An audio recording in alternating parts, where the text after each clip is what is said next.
The stars looked calm that day. Ryan sat in the pilot seat of his small repair ship, gazing at the endless field of light around him. His job was not heroic or exciting. He was just an engineer working for the Communication Bureau, fixing broken satellites scattered across the Orion belt. Most days passed in silence, only the hum of the ship keeping him company. He liked it that way. The quiet gave him peace. He checked the screens in front of him, making sure the systems were stable. Then a soft alarm blinked red on the side panel. It was not a usual signal. It came from a frequency no human satellite used. The code looked strange, repeating a simple pattern of light pulses. Ryan frowned. He had seen many things in space, but this one was different. He leaned forward and ran a scan. The computer took a moment before showing the result. It was a small vessel drifting near a blue star about 1 hour away from his route. The scan showed life signs inside, weak but still present. His orders said he should report any unknown signal to the base and wait for instructions. But Ryan could not just fly past someone who might be dying out there. He sighed and switched the controls to manual mode.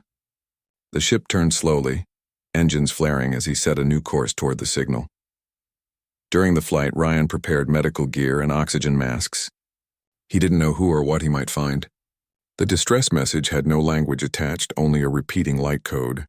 Space around the blue star shimmered like water, making navigation tricky. He guided the ship with care until he saw the wreck.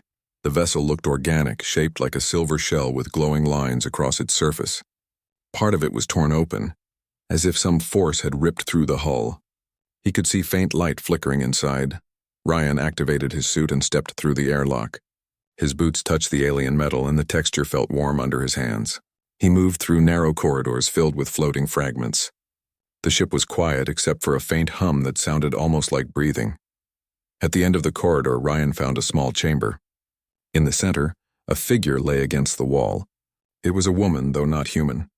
Her skin had a soft silver tone and faint light patterns moved across it like waves. Her hair shimmered in pale blue shades and her eyes were closed.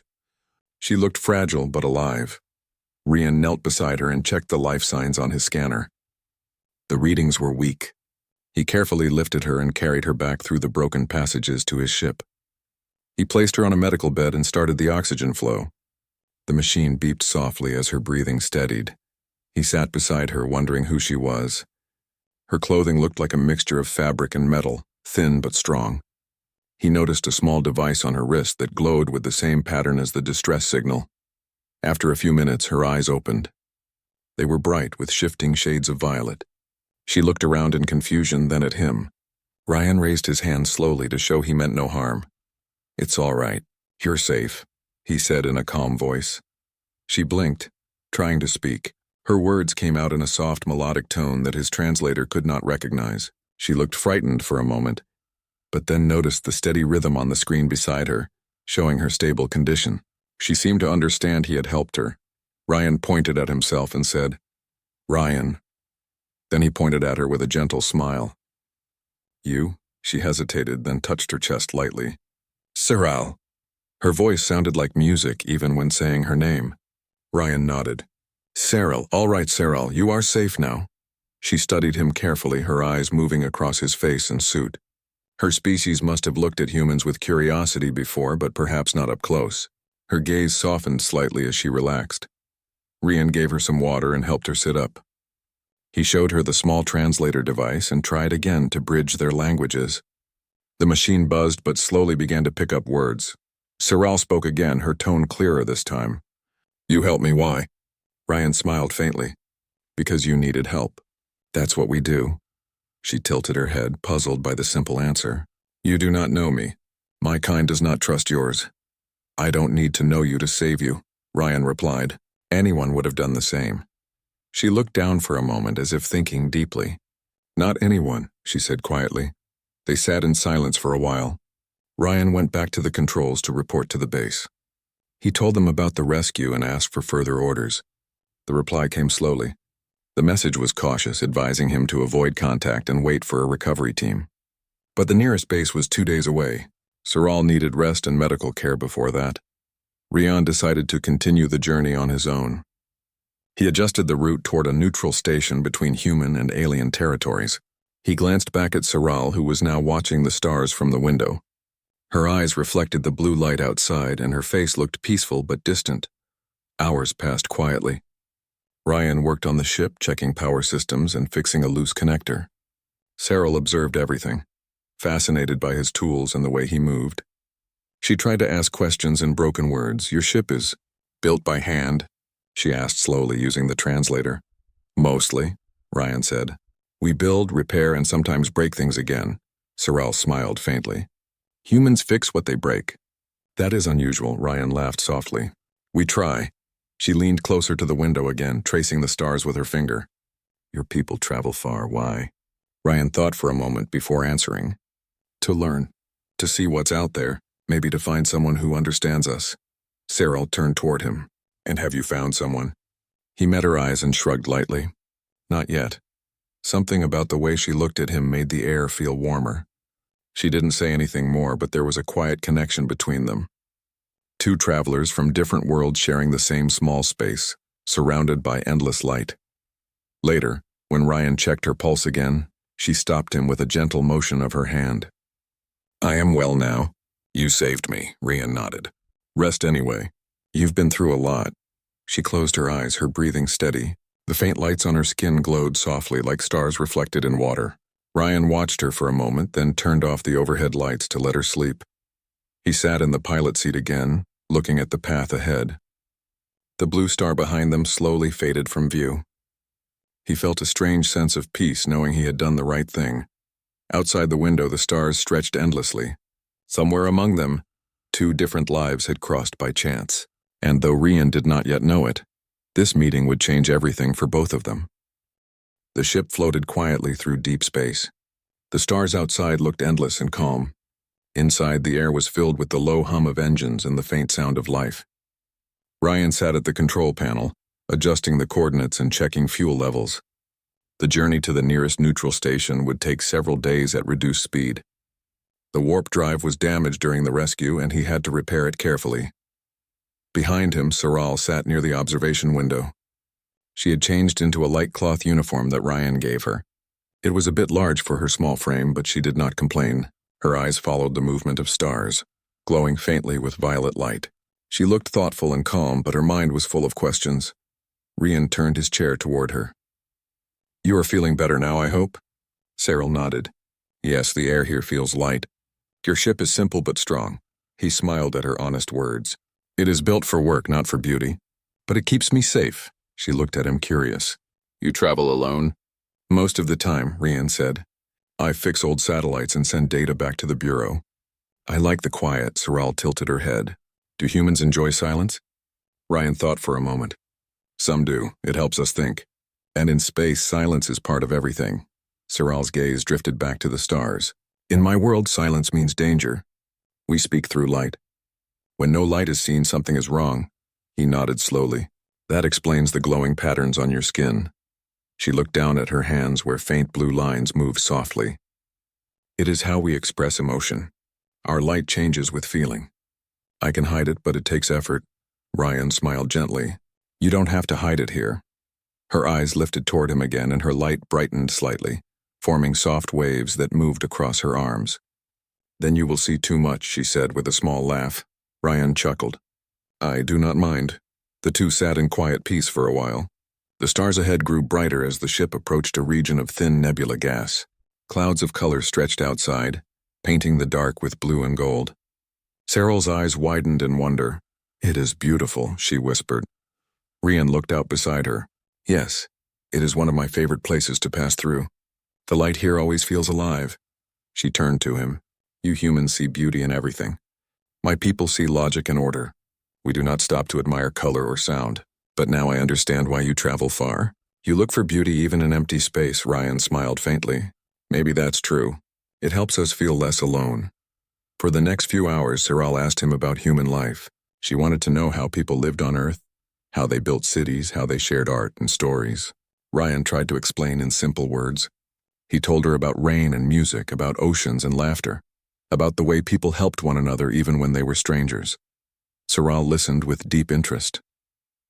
"Your world sounds loud," she said softly. "It is," Ryan agreed. "But it is full of heart." Later that night, Ryan went to check the engine room. The main power lines were stable, but the warp drive needed adjustment. He worked with tools and wires, humming quietly to himself. Cyril followed him silently and stood by the door. "You make sound when you work," she said curiously. Ryan laughed.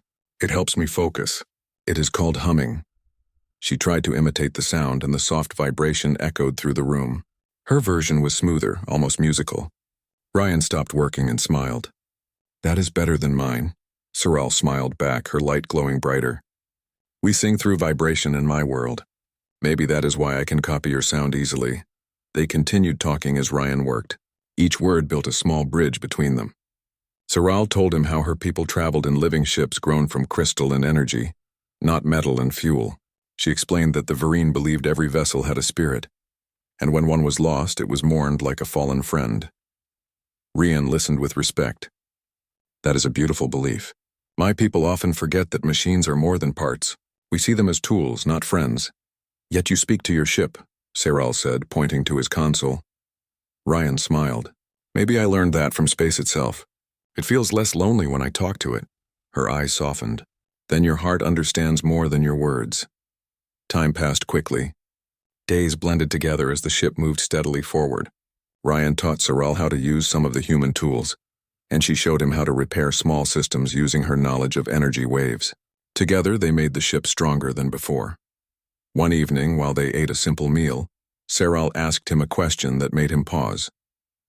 "Ryan, do you believe your people are kind?" He looked down for a moment. "I think we try to be. But sometimes we make mistakes. We hurt what we do not understand. Still, there are good people who care." Cyril nodded slowly. "The Vereen fear humans. They say humans are restless and bring change wherever they go. My people fear change." "Change is not always bad," Ryan said. "Without change, nothing grows." She thought about that and smiled faintly. "Perhaps that is why your kind travels so far. You do not fear growth." Ryan finished his meal and leaned back. "And maybe that is why your kind protects peace. Both are needed." They looked out at the stars again. The nebula light reflected off Cyril's skin, and for a moment she looked like part of the universe itself. Ryan felt something stir inside him, something quiet and unspoken. He didn't understand it yet, but it made him feel alive. The next day, Ryan woke early and checked the navigation system. They were halfway to the station. The ship's sensors showed calm space ahead, but there was a faint signal from far behind them. It looked weak, almost like a broken transmission. He ignored it for now, thinking it might be an echo from the damaged Vereen vessel. Cyril spent the morning studying the translator, improving her understanding of human speech. Her voice sounded clearer now, with only a soft accent. "Ryan, when we reach the station, what will happen?" she asked. "You will be safe there," he replied. "They can contact your people and arrange your return." She looked uncertain. "Will you stay there too?" "For a short while," he said. "Then I'll return to work." Her eyes lowered. "Then our paths will end there." Ryan hesitated, not sure what to say. "Maybe not. Space is wide, but sometimes it lets paths cross again." She looked up at him, her expression soft. "You believe that?" "I like to believe in good chances," he said with a gentle smile. That night, Ryan fell asleep at his desk. Cyril quietly placed a blanket over him. She stood beside him for a while, watching his calm face. Her light pulsed softly, showing a pattern of warmth and confusion. In her world, emotions were private and controlled, but near this human, she felt something new. It was not fear or curiosity. It was something deeper, something she could not yet name. Outside, the stars continued their endless glow. The ship moved through the dark with steady grace, carrying two travelers from different worlds who were slowly beginning to understand one another. For the first time since her rescue, Cyril smiled without hesitation. The silence no longer felt empty. It felt alive. And somewhere deep inside her heart, a spark of light began to grow, though she did not yet realize what it meant. The days passed in quiet rhythm. Ryan and Cyril had fallen into a calm pattern. They worked together, shared meals, and spoke in simple words that carried deeper meaning than either of them could admit. The silence between them was no longer heavy. It had become gentle, like a soft bridge of trust. Outside, the stars looked brighter as they neared the edge of human territory. Ryan's small ship floated through the last stretch of open space before reaching the neutral station. Only one more day of travel remained. Ryan checked the systems again, making sure everything was ready for docking. The warp drive hummed softly, working better than before thanks to Siral's guidance. Siral stood by the window as usual, her eyes tracing the trails of starlight. The blue glow on her skin flickered gently. Ryan noticed that her light often changed when she was lost in thought. "You seem worried," he said quietly. Siral turned her head toward him. "Something feels wrong. I do not know what, but there is a weight in the air." Ryan checked the radar. "Everything looks fine here. Maybe it is just the stress from what happened before." She nodded but did not seem convinced. Her people had strong senses for energy fields. Ryan trusted her instincts even when the machines showed nothing unusual. Later that evening, while Ryan prepared food, Siral sat near the communication panel. She liked studying the blinking lights and learning how human machines sent messages. She touched one of the keys lightly and the screen flickered with static. Then a new signal appeared. It carried the code of her people. Her heart began to race. She activated the translator and listened. A calm, formal voice spoke in her native tongue. "Siral of the Varine, your signal has been traced. You are ordered to return immediately. Do not remain with the human vessel. They are not to be trusted. If you continue your journey with him, you will face exile from the Varine Union. This is your final warning." The message repeated twice before the screen went dark. Siral sat in silence. Her eyes dimmed and the soft glow on her skin faded to gray. She felt torn between two worlds. Her people had found her and wanted her to come home, but returning meant leaving Ryan behind. She turned toward him. Ryan was still busy near the food station, humming quietly. The sound of his voice filled the small ship with warmth. For a moment she watched him in silence. He looked peaceful, focused, unaware of what she had just heard. Siral stood up and walked slowly to the back of the ship. She needed space to think. Her thoughts swirled like storm clouds. She remembered how Ryan had risked his safety to save her, how he had shared his food, his time, and his quiet kindness. He had never asked for anything in return. He treated her not as an alien or a stranger, but as an equal, yet now her people called him dangerous. They believed humans were reckless and impatient, driven by emotion rather than reason. They said humans destroyed balance wherever they went. Siral had once believed that too, but now she was not sure. When Ryan finished preparing the meal, he noticed she was gone. He found her standing near the airlock staring out into the stars. "Siral, the food is ready," he said softly. She turned to him, her face unreadable. "Ryan, my people have sent a message. They want me to return. They say I must leave you." He froze for a moment, then nodded slowly. "I see, that makes sense. They are probably worried about you." "They are not only worried," she said quietly. "They think humans cannot be trusted. They think you might harm me or use me." Ryan looked down, his voice calm. "I understand. Many of your people must have reasons to fear us. We have not always been good guests in the galaxy." "You do not argue," she said with surprise.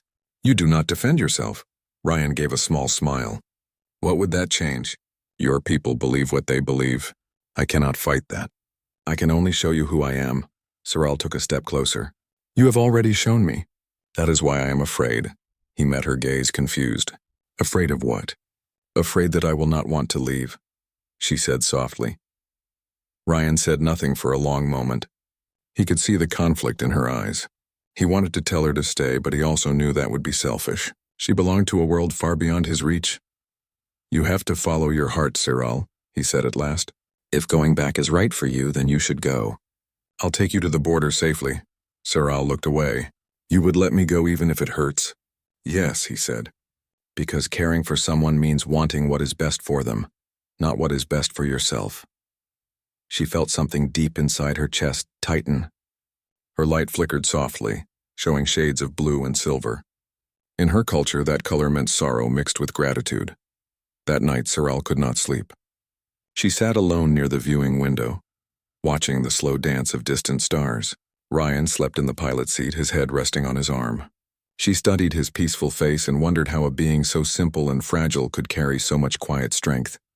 Her mind replayed his words. Caring for someone means wanting what is best for them. The idea felt strange but beautiful.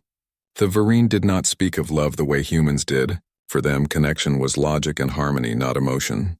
But she was beginning to understand that love for humans was a choice filled with courage. In the morning, Siral woke before Ryan.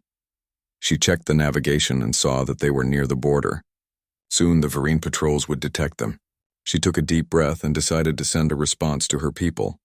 Her message was short but clear. This human saved my life. He has shown kindness and peace. I cannot see him as an enemy. I will reach the station with him and then decide my own path. Do not interfere. When Ryan woke, she was already at the control panel. I sent a reply, she said calmly. He looked surprised but did not question her choice. That was brave, she gave a small smile. Maybe I learned that from a human. Ryan laughed softly. Then I am glad my bad habits are useful. The atmosphere on the ship changed after that. It was quieter but filled with unspoken emotions. Every glance and every small gesture carried meaning. They both knew that soon they would have to part, but neither wanted to speak of it yet. That afternoon, as the ship moved through the last sector, Siral's sensors detected movement behind them. A Varine ship had appeared on the edge of the radar, following at a distance. Ryan stayed calm, adjusting the course toward the station. Your people are watching us, he said. Siral nodded. They want to see if I obey, will you? He asked. She looked straight at him. Not if it means losing what I have learned. Ryan met her eyes. There was quiet pride in his expression. Then whatever happens, I am glad you came this far. The rest of the journey passed under a silent sky. The station's beacon appeared ahead, glowing faintly against the darkness. Cyril's heart felt heavy. The end of the journey was near, but her thoughts were tangled between duty and feeling. When she glanced at Ryan again, she saw him smiling faintly as he guided the ship. There was no fear or sadness in his face, only calm acceptance. Siral realized that the message from her people had changed something inside her. It had shown her the difference between what was expected and what was right. And for the first time in her life, she was ready to make her own choice. Outside, the stars shimmered brighter, as if watching their small ship move through the border between two worlds.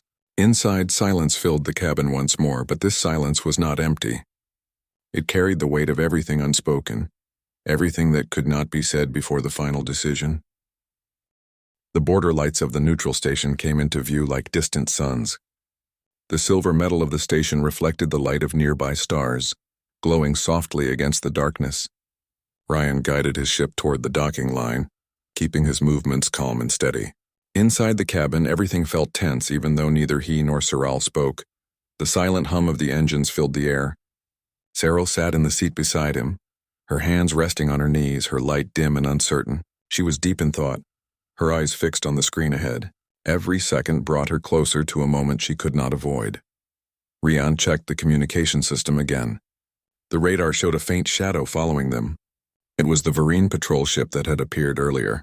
Now it was closer, moving with careful precision. He could almost feel their presence, watching every move he made. They are still behind us, he said quietly.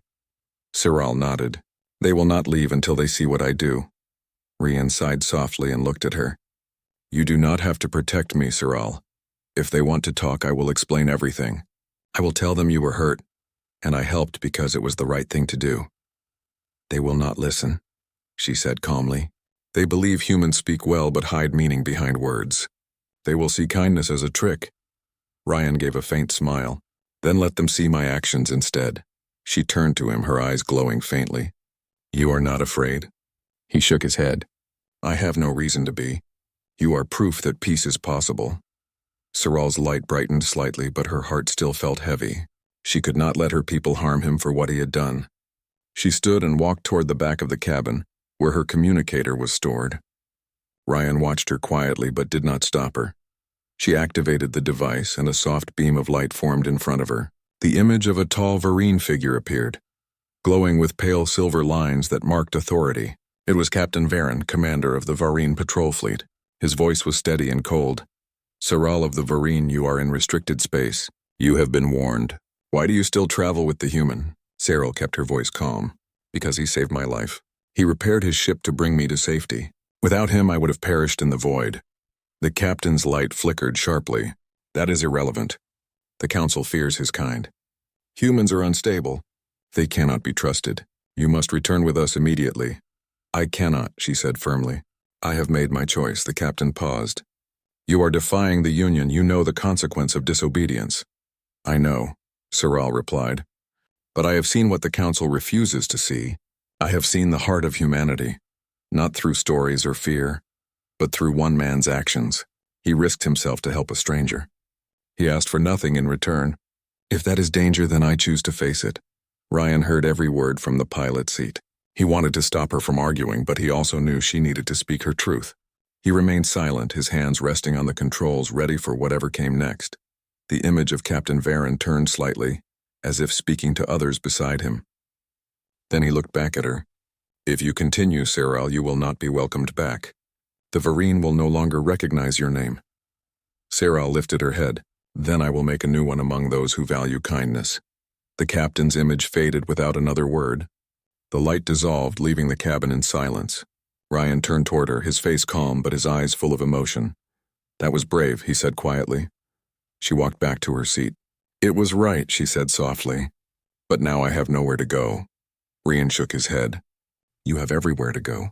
The universe is wide, and kindness has space for you. Her eyes met his, and for the first time since the message arrived, she smiled. Then I will trust the stars to guide me.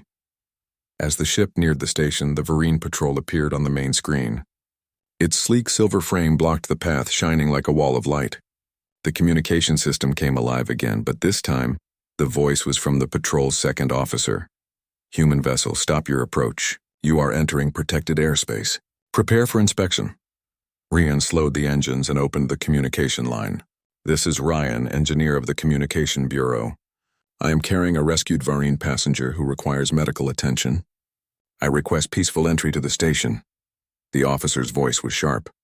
Your passenger is a citizen of the Varine Union and must be returned. You are not authorized to transport her. Saral stepped forward, standing beside Ryan. I am not a prisoner. I travel by my own choice. The officer hesitated for a moment. Her glow flickered uncertainly. Saral, the Council demands your return. Please do not make this difficult. Saral's voice remained calm. The Council speaks from fear. I speak from truth. This human has harmed no one. If you wish to take me, you must take me by force, and that will prove everything they fear about humans is wrong. The officer said nothing. The silence stretched long enough that Ryan could hear his own heartbeat. Then the patrol ship began to move aside, slowly clearing the path. The officer spoke again, softer now. We will record your choice and report it to the Council. May your path bring you peace, Saral of the Varine. The line went silent. The patrol turned and drifted away into the stars. Ryan exhaled deeply and leaned back in his seat. That could have ended badly, he said with a nervous smile. Saral looked at him with warmth. It ended with understanding. That is more than I hoped for. The ship continued toward the neutral station without interference. The docking lights guided them safely into the bay. Once the engines powered down, the silence inside felt peaceful again. Ryan turned to her. We made it. You are free to rest and decide what to do next. Saral looked around the small cabin that had been her home for days. She felt a strange sadness knowing she would leave it soon. I never thanked you, she said softly. You already did, Ryan said. You trusted me. That means more than words, she smiled faintly. You speak like someone who hides wisdom inside simple phrases. He laughed lightly. Maybe I just spend too much time alone. They left the ship together and stepped into the bright hall of the station. Humans and other species moved about, busy with their work. The air smelled clean, and the floor reflected the soft light of the ceiling. Sarah looked around in wonder. This was her first time standing inside a human structure. Everything looked sharp and geometric, so different from the living designs of the Varine. Ryan guided her to the medical section, where they checked her health. The doctor, a kind woman named Mara, was surprised to see a Varine traveler but treated her with respect. After the examination, Mara smiled. She is healthy and strong. Whatever happened, she is lucky to have survived. Ryan nodded. She is stronger than she looks. Saral gave him a small glance. He is humble. He forgets that he is the reason I survived. The doctor smiled and left them to rest. Later, they sat in the station's quiet observation lounge. The view outside showed the stars in endless motion. Saral sat beside Ryan, her light glowing softly again. You have given me more than safety, she said. You have given me a reason to see the world differently. My people taught me that humans chase power, but you showed me that you chase hope instead. Ryan looked at her with a gentle expression. And you showed me that peace does not come from silence, but from understanding. She turned to face him fully. Then maybe we both learned the same lesson in different ways. For a long time they sat together in silence. The wariness between their kinds had not disappeared, but for them it no longer mattered. In that small corner of the universe, they had proven that trust could exist even where fear once ruled. Outside the window, the Vereen patrol lights faded into the distance, leaving only stars behind. Inside, two souls from different worlds watched the same horizon, united by quiet respect and something deeper they both now understood. The neutral station stood quiet in orbit, shining like a small jewel among the stars. Inside, Rian's ship rested in the repair dock, surrounded by gentle lights and robotic arms moving with slow precision. The long journey had ended, but for Ryan and Cyril a new kind of silence had begun. It was not empty. It was full of unspoken questions. Rian walked through the clean halls of the station, his steps echoing softly. He had been called to the command office earlier that morning. The officials wanted a full report on the rescue, the Vereen contact, and the encounter with the patrol. He had answered everything honestly. The commander had listened carefully, then nodded. Ryan was cleared of any wrongdoing and told he could return to duty once the ship was ready. When he returned to the medical wing, Cyril was waiting near the window, watching the stars outside. She looked calm, her hands folded together, the soft blue light on her skin glowing in quiet rhythm. "You spoke with your people?" she asked gently. "Yes," Ryan said. "They asked questions, but everything is fine now. You are safe here." She smiled faintly. "And you?" "I am fine too," he said, though his voice sounded thoughtful. "They will send me on another mission soon. There are more satellites to fix, more space to cross." Cyril nodded slowly. "Your life returns to what it was before." Ryan gave a small laugh. "It feels strange to think that way. A few days ago I was alone with machines. Now it feels like I have lived a lifetime in one journey." She turned to him, her expression soft. "Then maybe that is what real journeys do. They change the traveler more than the destination." They both stood by the window for a while, watching the lights of distant ships moving in and out of the station. The stars looked peaceful, as if the universe itself had paused to breathe. Later that day, Cyril met with the station's envoy, who offered her passage to a neutral colony. It was a place where both humans and aliens could live without political boundaries. The envoy explained that she could stay there until she decided what to do next. When she returned to Ryan, he was working on the last adjustments to his ship. His hands moved with care, tightening bolts and checking circuits. She watched him silently for a moment, then stepped closer. "You are leaving soon," she said quietly. He nodded. "Tomorrow morning. The Bureau has assigned me a route near the inner belt. It will take some time." Cyril lowered her gaze. "Then this is goodbye." Ryan paused, turning to face her. "Maybe goodbye for now," he said gently. Her eyes met his, full of emotion. "Do you really believe our paths will cross again?" "I do," he said. "The universe is wide, but it has a strange way of bringing people together when they are meant to meet." She smiled softly, her light glowing warmer. "Your faith in chance is strong." "Maybe it is just hope," he replied. "Humans hold on to hope even when logic says otherwise." Cyril stepped closer, studying his face as if trying to remember every detail. "Where I come from, we are taught to control our feelings, but I cannot control what I feel now." Ryan stayed quiet, letting her speak. She continued, her voice steady but full of feeling. "When I was found in the wreck, I had no reason to live. I thought my journey had ended. But you showed me that life continues even in silence. You gave me light when I had none. My people taught me that love is a bond of energy and reason. Now I understand that it is also a choice made by the heart." Ryan listened with care. He wanted to say many things but could not find the right words. Instead, he took a small step closer. "Then I am glad I met you, Cyril. You made me see the stars differently." She smiled, her eyes shining softly. "You fell in love with the wrong person, human," she said in a quiet tone.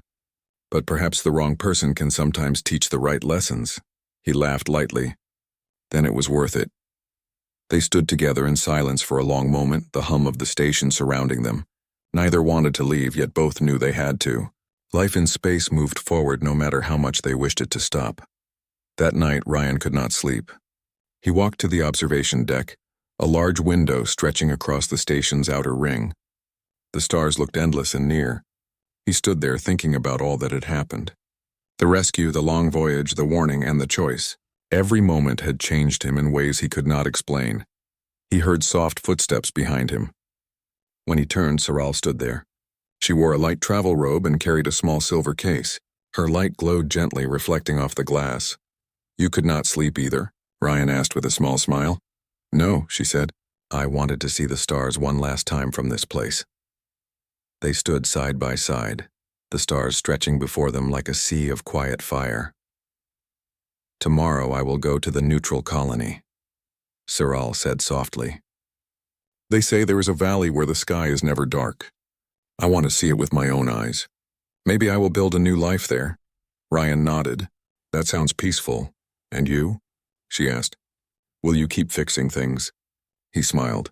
"That is what I do best. I fix what is broken. Maybe one day I will fix something that changes more than just machines." Sarah looked at him with warmth. "You already have.